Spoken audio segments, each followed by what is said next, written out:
Okay, YouTube viewers. Christy Clark, Family Day, February 11th, 2013.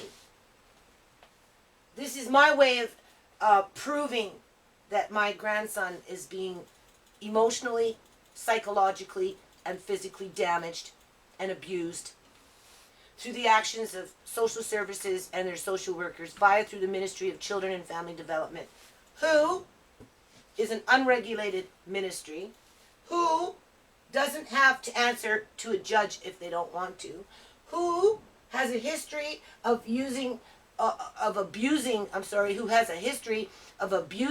their privileges to be in the positions that they are in, so that they can go in and trick families into thinking that the child is going to go into daycare and he's going to stay in your home, but the daycare is just used as a rouge, right, to get the child there so that they're away from the family members, so that the social service workers can go in there and scoop up the child.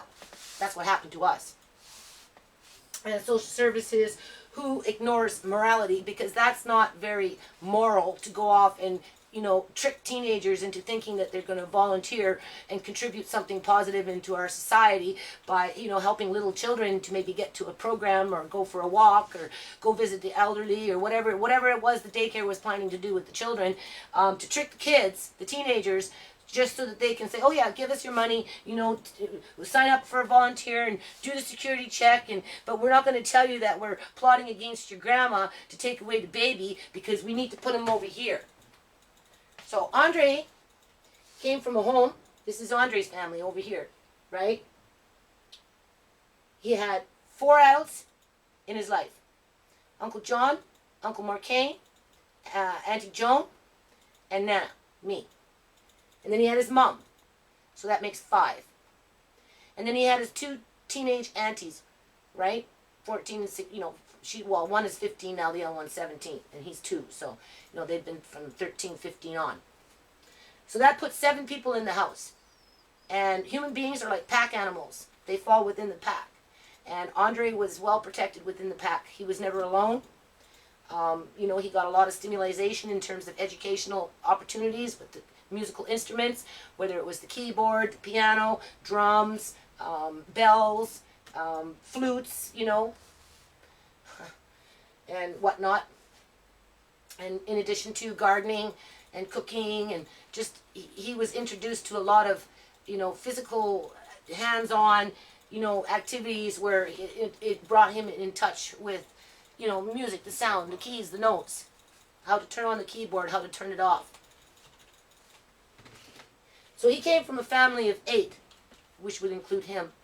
And on the whim, and through malice, and through the abuse of power and privilege, social workers who said that, I was being disrespectful with arguing about the full-time aspect of the daycare, turned around and scooped him up like that and dropped him off over here with a foster family. And in that family, there's 2 adults, the mother, the father, and then the little infant female child that's in desperate need to, gain her father's affection, attention, and nurturing. Everything that was taken away from Andre, my grandson. So he was put in a position to compete right away for affection in an environment with total strangers that he knew nothing about, after he's been well looked after and all his needs were taken care of, and he was quite happy to get into the routine that he was following with his family as a whole, after social services demanded and gave me the ultimatum to kick my daughter out of the house so that they could set the stage. Give me the ultimatum that if I didn't put him into daycare, they would take him away. Give me the ultimatum that if I seeked a lawyer, they would take him away. And in the end, they took him away. And this is why I'm doing this, because right now, in my opinion, I honestly do believe, and I will prove, because I made a phone call today to a kids hotline wanting to file a complaint against the Ministry of Children and Family Development and their workers for child abuse against my grandson. And they, in the end, 3 times I called. First lady got, you gotta prove it. Prove that they're abusing your grandson. And I'm like, well, yeah, they are, because they're causing great stress in his brain with the anxiety of moving him here to over here into an environment where he's being isolated. There's Andre. He's isolated right there. He's most likely going to develop social anxiety later in life. That's right, because there are studies being done on this in the past. Here's one, a college book from college, the books that these people probably learn from. Hold on.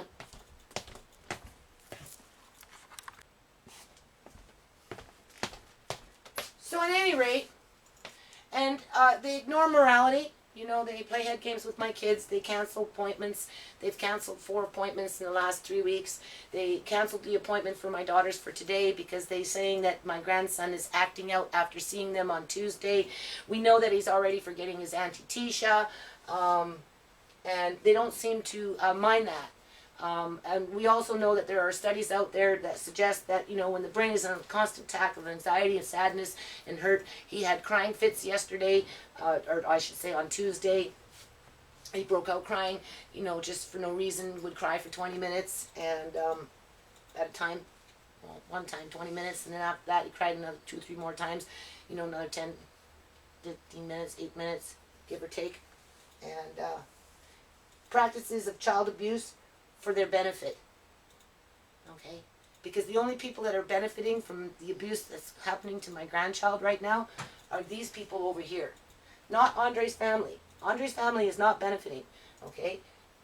But these people that have the privileges, they have the legal assets to obviously take this to court, which is where it's at right now, and that's why they're allowed to keep him, because it's in court. That's what gives them the permission to keep him. Manpower? Well, obviously they have the manpower because they're all interconnected agencies. One agency helps the other agency. One cannot exist without the other. So if you take away the commodity, which is Andre, all here by himself isolated, you wouldn't have this over here. This wouldn't be able to sustain itself for very long. Okay? But because they operate under a budget, right? Where is it? Right here. Operates on a budget. Kind of wiped it out with my finger. Operates on a budget, you know, that comes from the federal government, on a budget that comes from the federal government, comes from the provincial government, and supplemented on a municipal side of the government. You know, this is what keeps this going. 3 levels of government funding, so they all get you know, this right here, that's unregulated. You know, has its own mandate, but nobody's making sure that they're not abusing their privileges. They get funding from 3 different levels of government. They have the connections and the procedures. They know the procedures. They have the connections through the manpower with the agencies that they deal with, right? So that's why I can't phone anybody to say I'd like to file a complaint against the Ministry of Children and Family Development and have them investigated for child abuse. Because what they're doing to my grandson, isolating him away from his family, we get the spirit. This is all we get. We get the angry little spirit left behind. You see? I know my daughter, I did a video prior to this, but I accidentally deleted it, so now I'm down like this. But over here, he's still isolated. Very much so. And that's child abuse. Because in his brain, it's raging right now. And this woman who calls herself a foster parent, she's not a parent. Because parents don't enable kids to have constant attacks of anxiety, and by her being the foster parent that she is and not taking responsibility by acknowledging the fact that he does have a family and that he was well looked after when she came into the care, she could see that he was calling out for all of us for weeks. He doesn't call for us much more anymore though, because he's forgetting, and he's curling up into a ball, like he curled up into a ball like with his mom, and he had cried for 20 minutes straight because he's so stressed out. That's child abuse. If a family was to do that to their own kid, lock them in a bedroom, make them cry all the time, keep them isolated, give them a limited amount of food, little bit of, you know, just the basic, just enough to keep them sustained, alive, that social services would come in and take that child away from those parents. So what makes it right for these people, under this circumstances, to be able to do it now to my grandson? Well, his family, 7 of us, are not only feeling the loss of grief in terms of mourning a loved one. You know, we're having to deal with the constant changing of rules or misinformation or canceling of appointments. Again, my daughters on Tuesday went in and social workers are staring him down 15 minutes while they're trying to eat McDonald's with Andre, so his tummy gets upset, so he can't even enjoy a freaking French fry with his families, because these people do not want him to connect with his family. It's obvious. They took him out of his family unit and they moved him over here with 3 people that take him to a daycare pen, right? A holding bay, so that our minister can say that she's promoting daycare on a provincial level, which causes more isolation in my grandson, because when I was taking him to daycare, my children, Tisha, his auntie Tisha, right? She'd go in there, and like I said before, she'd sit, she'd watch, and then she snuck out for a while, came back, and he got a little more comfortable, and she left it again. But by the 4th time she did that, they came in and they scooped him up. And now they put him in there by himself with total strangers carting him around while he's angry, hurt, depressed, sad, desperate, in despair. What? Can you stay quiet? Which causes confusion and hyperactivity in him, because he's in a group of confusion with a lot of hyperactive kids and no one to calm him down. Because even if the foster parent, the caregiver of my grandson, okay, who seems to be calling all the shots because she's the one who called in. She's the one who called in. I'm not talking to you, okay? Who she called in yesterday and said not to have my girls come in today, because Tuesday was too traumatic for him and he was acting out. After he had crying seizures in the office on Tuesday, because they ripped him again from his family's arms with smiles on their faces and told my daughters to basically F off. And he's picking up on all that. Loneliness for the real family, which only encourages more loneliness. Isolate him into a daycare setting with no family member support in there, other than, even if they were to drop off a little girl with my grandson, it wouldn't matter, because the little girl in the pecking order of her 3 family status is always going to come first. She's always going to come first before Andre, whereas Andre in our house always came first. Always came first. We weren't always happy to, wash the floor, or, whatever. But at the end of the day, when you have a child in your family, the child always comes first. And that's what I was teaching my kids. And these people came along and took that away from my teenagers, which is more child abuse. Because not only are they frowning at them, making bad faces and miscanceling appointments and, switching the script all the time and making them beg to see their nephew, right? They're, there we go. Fear through peer bullying. What did you say? That's not level, okay? Just don't go crashing into it. Walk slow. I didn't make it to his appointment today because I didn't wake up at 9:30 to call it, let her know it was coming.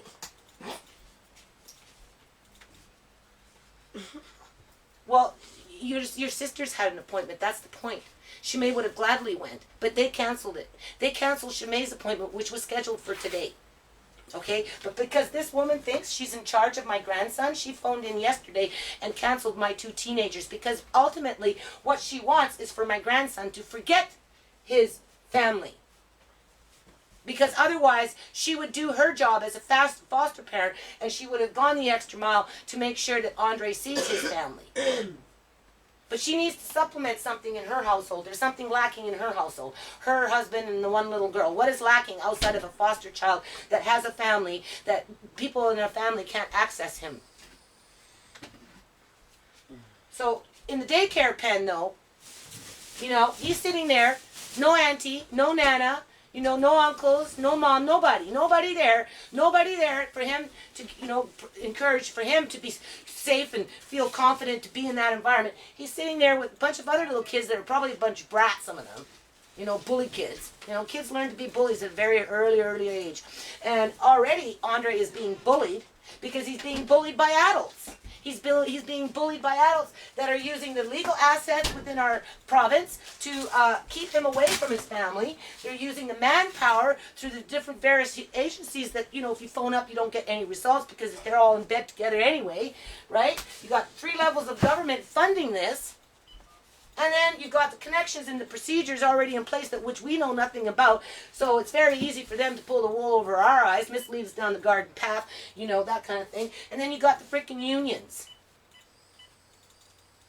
Well, my grandson, and people are telling me to prove to them that my grandson is not being abused. Now you tell me how this is not abusive. In our family, he was number 1.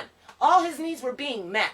In this family, he's the last in the line and he gets shoved into some daycare pen so that Christy Clark can get up on Family Day and talk about what a great province we live in. When in reality, social services are perpetrators of child abuse because they go for the emotional and the psychological, which is the more worse than the physical in terms of, you know, whatever, okay? Because they're changing the makeup of his brain. And with what they're doing and keeping him in a heightened state of anxiety 24/7, okay? What's happening is his brain cells are dying. They're dying. They are altering the personality of my grandson. And all for profit. To supplement their budgets and their operating costs. And to keep their funky daycares open. And to sell their propaganda to the dumbass freaking Canadians that want to fall for this crap. You know, here's Bush. There you go. This is this side of the fence, and this is, you're either with us, or you're against us. And you have to use little kids to get that point across. And that's child abuse. The Ministry of Children and Family Development in Surrey, BC, Canada, is perpetrating child abuse on my grandchild. I have professional people on hotlines telling me to prove it. I will find a time to prove it.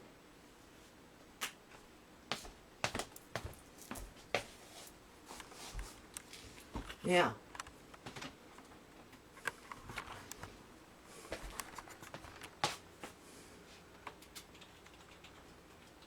What does that say? Andre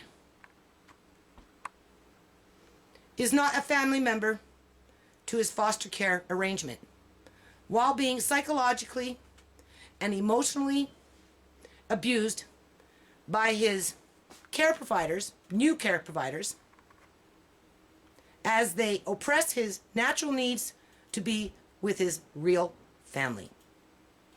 So that's 3 people and the unions against a family where our only privilege would boil down to assets and rights, which is a court-appointed lawyer, an 81 Oldsmobile, and limited or controlled rights. We don't even have the right to see Andre. As this woman says, Andre's upset now. He can't see his aunties. He's acting out. But tomorrow we'll just throw him into Christy Clark's daycare holding bay, which is a pen. Okay, so we're just going to highlight here so that when I do the next video, I'll just put that in front of the next video so that, you know, you can kind of follow along where we're going.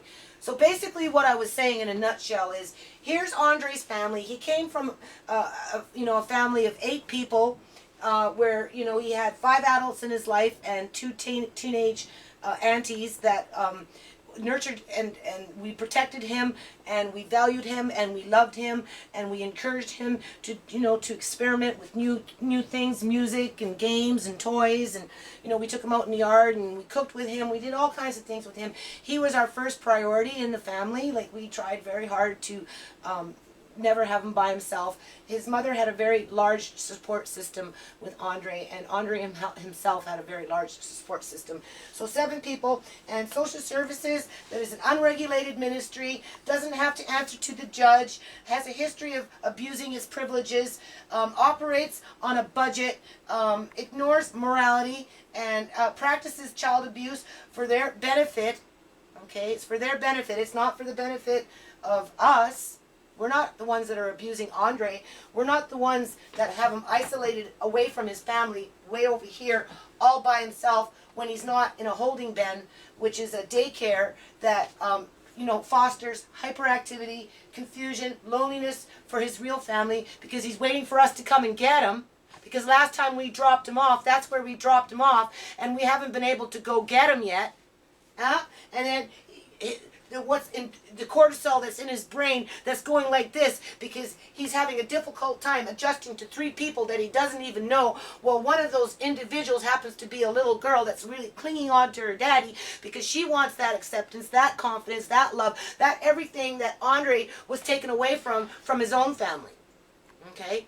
So that's child abuse, because the cortisone, as it's enraging in his brain, because he's so depressed, which was documented, via through what kids told me with him crying on Tuesday, and with the this woman canceling her appointment for today for my 2 daughters, because she's saying Andre is acting out, and it's best that he doesn't see his aunties now, and we know he's already forgot the one auntie, so now they've taken away the second auntie Shimei, from him.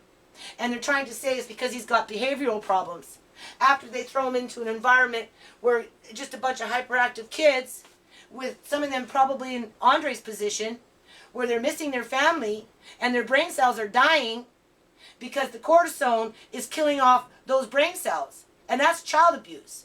That's emotional. They've deprived him emotionally from the protection of his family, and they've isolated him down to being Andre off to himself in his own room, while this family can carry on and be the happy little family that they are, but not my family. My kids have to deal with, professional women scowling for 15 minutes while they're trying to eat McDonald's with their nephew or with their son. And then if it's not that, they're canceling appointments. Right? And they're taking it based on the whim of a stranger that we know nothing about, other than she has all the legal assets in her side. She has the manpower on her side. She has the 3 levels of government funding on her side. She has the connections and the procedures on her side. Obviously, she's a connection because she's a foster parent, right? She's the epitome of what is right in our society, right? She's the one that gets to call all the shots now, eh? And plus, she's got the backing of the union. Whereas Andre's real family, who happens to not live off of this type of lifestyle and activity, and we don't operate on a budget like the social services does without a mandate to be held accountable towards that budget, our assets and rights are a court-appointed lawyer, an 81 Oldsmobile, and limited to controlled rights. And the reason I put the word controlled in is because, again, my children's appointments are being canceled. In 3 weeks, 4 visits have been canceled. 5 weeks. 5 visits. No, it's been like 3 weeks, Mom. 3 weeks. In 3 weeks, 4 or 5 visits have been canceled, including the one today with my 2 teenagers. Well, this family throws Andre into daycare to keep him busy, and then doesn't want to deal with the ramifications of the after fact by admitting that maybe there's something wrong with the system here, and accept the fact that this is child abuse, because if these people were doing this to their little girl, social services would have had the right to go in there and take that little girl from these parents if they were emotionally and psychologically, which ultimately ends up physically damaging her by isolating her into a room way over here by herself. Just like they put Andre over here with us over here. He's over here by himself. And they're killing his brain cells. So that's the recap. And we're going to go on now to the next video after I get the board ready again.